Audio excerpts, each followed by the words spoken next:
In 1971, I had a head-on collision with another car, and I broke my femur. And at that time, I guess orthopedic surgeon was installing with the brake, and the femur was halfway up. They was installing rods, and the rod came up through my knee, up through the femur, about 3/4 of the way through the femur. But over the years, I've ruined my knee. I wore my knee completely out. And upon wearing my knee out, I shifted the weight from my knee to my hip, and I wore the hip out. With that said, I couldn't have an operation on the knee or the hip because of the rod. I went to several orthopedic surgeons in the middle of Georgia area, and they said that rod has to come out.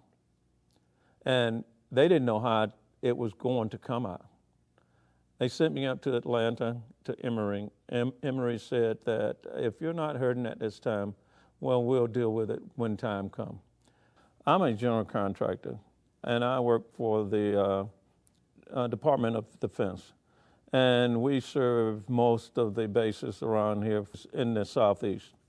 And there are some things that are required of me. Most military bases have steps and roofs and high roofs, ladder requirements, and all of the above that I just could not function anymore. I got to where I couldn't do the walking and the hip hopping with the hip. The hip causes you to hip hop. I couldn't tolerate the pain anymore. So I called Dr. Wardred, scheduled an interview with him, and he said that in order to do the hip or the knee, that rod has to come out.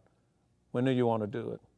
2 weeks from that date, he scheduled an operation, and he wasn't sure that he could get the rod out, but he scheduled it. And 15 minutes after being in surgery, the rod was removed successfully by Dr. Wardred and his PA. At the same time, he replaced the hip, complete hip replacement. Now I'm scheduled to have a complete knee replacement as a result of him removing the rod and replacing the hip, and now finally I get to do my knee. After I had my hip surgery, I've been able to return to work, and I've been able to do some of the things that I wasn't able to do before the hip surgery. I've been able to climb medium step ladders, climb ladders, because before I had hip surgery, that hip just wouldn't allow that. I'm more active. I don't mind walking, which I couldn't walk at all because the hip was just unbearable. The pain in it after walking would be just unbearable, and I couldn't walk very far. But since having a hip surgery, I can do, like I said before, I'm doing short irons on the golf course, on the practice range. Because of my knee, it's somewhat limited me from doing other things. But the hip has improved my mobility just about 80%. I think the other 20% is my knee. And I'll be going in tomorrow and having that done. The hip replacement has just been wonderful. It has been just marvelous that I was able to get that hip replaced and relieve myself of those pains that I was going through. I've had friends come up to me since I've had hip surgery to say to me that, why are you doing some of the things that you're doing? Why are you out of the house so early? Why are you rushing the surgery? Why are you not doing your therapy? Or why are you back at the office? And I don't know what type hip surgery they've had, but the hip surgery that I had doesn't require all of that. And I did have 6 weeks of therapy. I was there every other day, but I was also at the office every day. I have a friend that had hip surgery, and he called me and said that it was going to be a long haul and the pain was going to be severe, but that didn't happen to me. My hip surgery, based on some of the analogy that the nurses used to use when I was in the hospital, they asked me, what was your pain level?